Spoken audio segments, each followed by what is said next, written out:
हूं आपके साथ नम्रता। ठीक 10 साल पहले 2011 में जापान जबरदस्त भूकंप और सुनामी से हिल गया था। इस सुनामी ने जापान को बहुत नुकसान पहुंचाया था।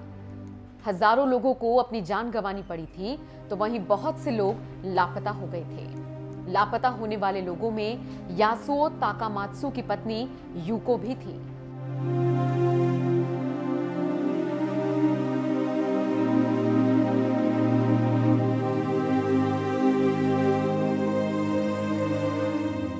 यासुओ की उम्र 64 साल है और वो पिछले 10 सालों से समंदर में अपनी पत्नी को तलाश रही हैं। यासुओ ने अपनी पत्नी को ढूंढने के लिए अंडर वाटर डाइविंग का लाइसेंस लिया और पिछले 7 सालों से वो अकेले ही अंडर वाटर डाइव कर रही हैं। वो इतनी मेहनत इसलिए कर रही हैं ताकि उनकी पत्नी से जुड़ी हुई चीजें उन्हें मिल सकें। जापान का एडमिनिस्ट्रेशन पिछले कई सालों से करीब 2500 गायब लोगों की तलाश कर रहा है।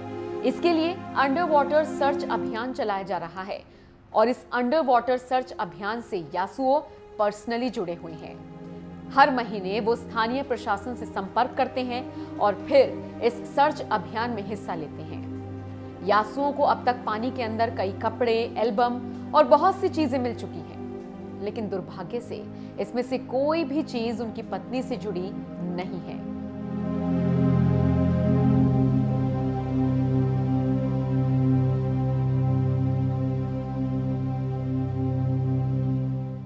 जापान में साल 2011 में आई सुनामी ने खूब तबाही मचाई थी।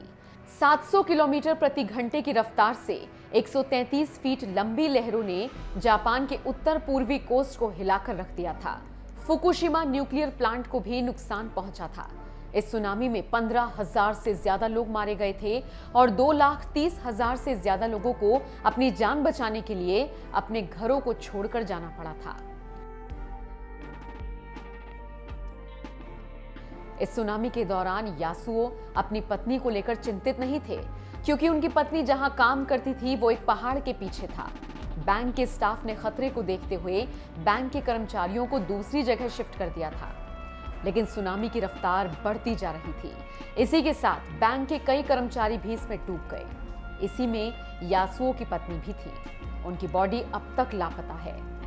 यासुओ अपनी पत्नी को अब तक तलाश रही हैं, क्योंकि उनकी पत्नी ने जब आखिरी बार बात हुई थी तो कहा था कि वो बैंक की जॉब से थक गई हैं और अब वो घर आना चाहती हैं।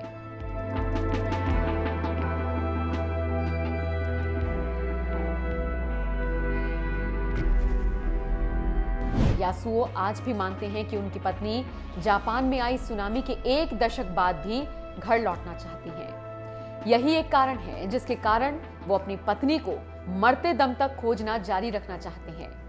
पत्नी के लिए यासुओ के इस लगाव पर आपकी क्या राय है, हमें कमेंट करके जरूर बताएं।